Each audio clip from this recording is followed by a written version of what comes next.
All right. Welcome to Everything Pro Wrestling. Everything Pro Wrestling is a show by the fans for the fans. And I am your host, Conrad Cushman, and we are here with a February 11th Raw review. This is the Go Home Raw show before we get to the Elimination Chamber.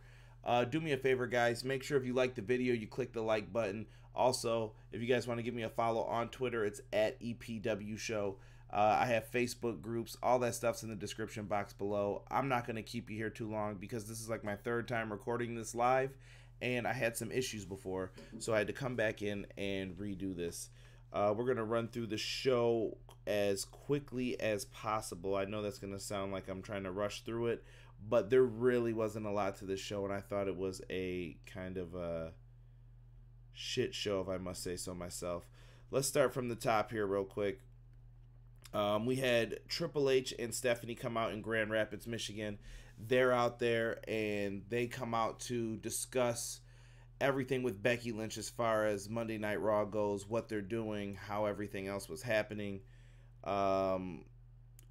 Basically, they wanted her to apologize for how she has been acting lately, and they give her the ultimatum of apologize, and we'll give you your WrestleMania match back.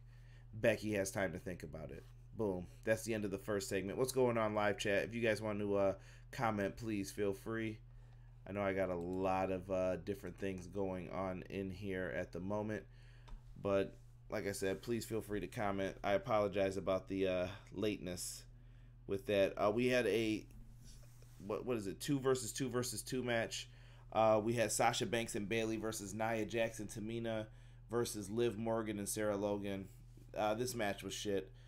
I didn't like it at all. Tamina had a really nasty kind of like, she jumped off the top rope and looked like she bailed out on it, and it just didn't look right. It looked horrible. They portrayed this whole Sasha and Bayley may have problems, and I thought a lot of people were on there saying, "Oh, what happens with them?" I think they're just teasing that at this point. We're gonna find out at the Elimination Chamber what they're gonna do, but we'll have to wait and see what happens with that. The next thing that we had in here was the winner of this match got to be like the last team in the chamber, I guess. Nia Jax and Tamina ended up getting that. Whatever. So we move on to the next match, which was they're teasing Rollins will be here later on tonight. Becky Lynch is walking backstage. She talks to Finn Balor. This is the theme throughout the night. She'll talk to different people and try and get their advice, or they give her advice on, hey, you should do this. I've had my run-ins with Triple H and Stephanie, and this is why I think you should do this. And it's kind of each person having their own agenda, except for Finn, really. We had Elias. A lot of randomness with this. Elias basically kept getting interrupted over and over. It happened at least 3 to 4 times. Why in the hell WWE did this, I have no flipping clue. It made 0 sense to me, and I did not like that. Yeah, I just wasn't a fan.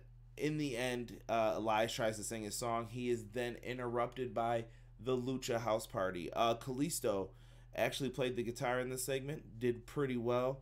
Probably one of the better segments for the Lucha House Party, but they still ended up eating a guitar shot, and that was it for them. They ended the segment. Lashley and Lio Rush end up coming out, and they're there to observe Finn Balor versus Drew McIntyre. That match ends in a whole bunch of hoopla. No. Then who comes down? Baron Corbin comes down. Kurt Angle comes down. Braun Strowman. Lashley and Lio Rush are in there. What do you know? They made a 6-man tag match, playa. And we got another crappy tag match. Another thing I noticed in this. So we're at the 6-man tag portion of the match. I could have sworn that I just read that you only have 1 save in a tag match, correct? They just used a save in this 6-man tag match, and then someone else came in and made another save, which is why Braun Strowman was DQ'd last week. Right? Stupid. They don't even remember their own rules. I tweeted that. It got a lot of likes when I wrote that. And I said, am I wrong? But whatever. So the match ends with Finn Balor's foot being on the rope, and Lashley pulled it off. A ref comes out because they finally saw something backstage. tells the other ref someone's foot was on the rope. They reverse the decision. The match restarts. Finn Balor ends up getting the victory on Bobby Lashley with the coup de grace. Not too surprising here, because if you're a number one contender and you beat a champion, you can finally earn a title match in a six-man tag by pinning him. Whatever. They announced that there's going to be a handicap match at Elimination Chamber. It'll be Bobby Lashley and Lio Rush versus Finn Balor. That should make things pretty interesting for the most part. And that should lead to something, I hope. As I predicted, I think Finn's going to eventually win this title. Kevin Owens, I think, was the next segment, correct? Yes. So we get a segment with Kevin Owens, who is sitting at a bowling alley talking about spending time with his family. What's going on, Goober? What's happening, brother? He's talking about spending time with his family, and it seemed kind of babyface in my opinion. And he was just like, yeah, but I'm missing what I'm doing, and I'm watching everyone else do it, but I can do it better kind of deal. And he eventually gets up and says, watch this. And he's going to roll the bowling ball. And I thought this was cool to do a segment outside of the ring in a bowling alley. Normal dude, just, okay, it's different setting. He throws a gutter ball immediately after that, and he kind of laughed it off. And it seems like we're getting a babyface Kevin Owens. I'm thinking maybe a match with Drew at Mania. I don't know how you guys feel about that as well, but there's potential there. We'll have to wait and see. He did not say what show he's going to be on. He also teased, will I be on Raw? Will I be on SmackDown? That's up for the McMahons to decide. Interesting. Not much, just working. This Raw was bad. Goober, you ain't lying, brother. We'll be getting to that towards the end here. Becky Lynch is backstage. An interviewer tried to approach her. She's at Mind Your Own Business. Alexa Bliss approaches her later. I'm not getting into that. Bliss is trying to get in the title match. We had Ruby Riott versus Nikki Cross. Another match that kind of wasted a lot of time. Ruby Riott needs to be set up for this, but why would you sacrifice Nikki Cross in this position? Why couldn't you have a local talent go out there, or an Alicia Fox, or someone else, man? Not Nikki Cross. But Nikki Cross ended up having to go out there and eat the Riott kick, take the loss.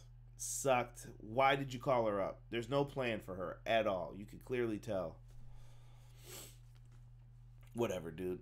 So she ended up losing. Ruby Riott looks strong. She's going in to face Ronda Rousey at the Elimination Chamber pay-per-view. They're building up around that match. It makes sense. I hope Ruby Riott really delivers when she's in there for that match.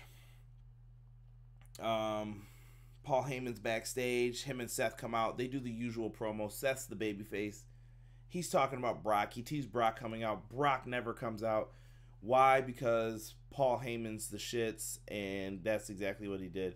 And I don't hate Paul Heyman. It's just he did more of the usual stuff here. Where's Brock? Where's the action? There's none with this. They're just arguing. In the end, Dean Ambrose music hits, and you think Dean Ambrose and Seth maybe are going to face off. Well, Ambrose asks for the mic. Seth gives him the mic, and Dean Ambrose says, slay the beast, and kind of goes and sits on the outside by the timekeeper's area, and Seth smiles. So they're teasing something there. I don't know what's going on with that, but we get a rematch then with Dean Ambrose and EC3. All right, guys. This goes back to the whole Raw changing thing. I'm going to keep bringing this up because Vince brought it up. Because I stopped watching for those weeks. Because the show got that bad. And I'm having a hard time doing these weekly reviews because of this. Dude, they went right back to 50-50 booking. Dean Ambrose, EC3. Ambrose got the win this week via small package. What the hell, dude? Like, it's a waste of time to book people like this. So EC3 wins once, now he's lost again. Why, dude? I don't know. It just sucks. They do this with everybody, so F it. Then we get that segment, like I said, with Alexa Bliss. She wants the title shot, so she's telling her, oh, you should go out there and stand up to them, be yourself. Screw that. We get to the match of the night. The Revival versus Bobby Roode and Chad Gable. This is where you want to start the show if you want to enjoy Monday Night Raw. This was an excellent match, in my opinion. Lots of good maneuvers. I love all four competitors, but this was the match that I said the Revival had to win, or it was a waste of time. This whole storyline, everything else, just let them go at this point. So they go out there, they do their thing. We saw lots. I'm sorry, Dean is leaving, and they have him beat EC3. Wow, Goober. I don't know, man. They may be teasing something different now. They did a lot of things that made me like have the suspect meter up about it. With him doing that little thing with Seth, we'll see. We'll see. If Dean still ends up leaving, I'm gonna be like really pissed off though. How they did all this. But Bobby Roode and Chad Gable did an excellent job with the Revival in there. Lots of good tag team wrestling. Chad Gable studies tapes, I could tell. This dude watches a lot of Steiner Brothers tag team wrestling, just by a lot of the maneuvers used and everything else. And the Revival are students of the game too. They remind me a lot of the Brain Busters with the stuff that they do. Lots of good near falls, saves, even where Chad Gable screwed up, like a sunset flip where he tried to do like a twist and flip over. He still saved it and ended up doing an amazing pinfall and got a near fall out of it. So there were plenty of times where you thought it was over in this one. But it all ended when Chad Gable, after doing many moonsaults, springboards, he springboarded one time too many. He got caught in the shatter machine by the Revival. 1, 2, 3. You're not kicking out of that. We have new Raw Tag Team Champions, and it's about damn time that the Revival got them. But now what do you do with them after this? Because there's no teams in the division for them to face. So let these guys build this up. Let's make tag team wrestling matter. Even if it's combining the belts. Let's figure out something we're going to do with this division, guys. They celebrate with the belts. They're backstage. They do a nice interview. Kind of wish they had the champagne bottles and they got to celebrate a little bit more, but it was towards the end of the show. Time was running out. Good to see the Revival as tag team champions. Yes, sir, Goober. They finally won. Afterwards, we get in 2 weeks, Ric Flair will have a 70th birthday celebration on Raw in Atlanta, Georgia. So that's a Raw to look forward to, hopefully. Hopefully it's not like this one. So then we get Becky Lynch coming out. Is she going to apologize to Triple H and Stephanie? They drag it out a little bit, of course. B-Boy Skyline, FTR could mean a lot of things. It could mean forever. It could mean a lot of things. But yeah, I agree with that as well. I said that in my other live streams that I recorded that did not stay on YouTube for some reason. Becky Lynch ends up coming out. Stephanie and Triple H are in the ring. They're talking. Are you going to apologize? She teases it. She's wondering if there's a catch. She says, I'm sorry, because she wants that match. She shakes Stephanie's and Triple H's hand, and she's like, that's it? Then she calls out Ronda Rousey. Rousey comes out there with her stupid walk. She walks like a created wrestler in a video game. And she comes out there walking, and then all of a sudden, what happens? But Vince McMahon comes out, and he says that he didn't like Becky Lynch's attitude, probably because it reminds him of Stone Cold Steve Austin. And he says that you're disrespectful, and he said, you better watch yourself too, Ronda. He said, I'm the man around here, not you. And sometimes the man has to make tough decisions, and he suspended her for 60 days, which puts her 5 days past WrestleMania. Becky Lynch is in shock. So what happens to the match? Well, Vince says that there has to be a replacement, and he calls out the person who's the replacement, and it's none other than Charlotte freaking Flair. And I wrote on Twitter, I wish that I could say I was surprised, but I'm not surprised. As Jordan said in the chat, B-Boy Skyline, this is going to lead up to something. I think at that Ric Flair birthday bash, Ric Flair ends up getting put in the disarmor, or something's going to happen to where Becky finds herself back in that match.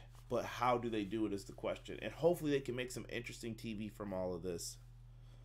Overall, this show, in my opinion, gets a D. It sucked. It was bad. The Revival match was great, but this is 3 hours of television. You did not deliver on this. So hopefully we get some better Monday Night Raws, guys. Like I said, if the Raws keep becoming this crappy, I don't know how long I'm going to be able to keep up doing these immediately after. Maybe I'll save them for the special shows. But with all that being said, I will be having some podcasts coming up this week. I had the Elimination Chamber preview. You guys, please make sure you check that out for me. It'll be a good time. I have a special guest on, and I'm waiting for him to contact me back. But hopefully we will have that up for you by Wednesday. Also, or I'm sorry, it will be up by Wednesday, whether the guest is there or not. So I will make sure that that's taken care of. But also, on Saturday, we are going to have a new show on the YouTube channel called EPW Connects. and we will have some guests on, and it'll be a roundtable hosted style show. And I think we're gonna have some fun with that one, guys. And if you guys want to be a future guest on it, let me know. Comment, send me a DM, message me on Twitter at EPW Show, Facebook, whatever. Let me know you're interested. I will probably be doing these on Saturdays or Fridays on my days off or after work. So let me know what you guys think. But other than that, guys, I am out. I have recorded this 3 times, and I stayed up even later for the time that I wanted to. Thank you, Goober. Make sure if you guys are in the live chat, you'll have fun with it. We're going to have different podcasters on and stuff. It'll be a good time, I promise. I got some ideas for the show. But other than that, guys, we are out. I thank you guys so much. I had some AEW news that I have posted, retweeted. AEW potentially leaked TV deals. AEW talking about their roster and everything else. They even have planned shows for every month. It seems like they're going to have a show, even in the UK. I don't know how true those are, but Wrestle Talk came to find that out. So with all that being said, I bid you adieu. Peace.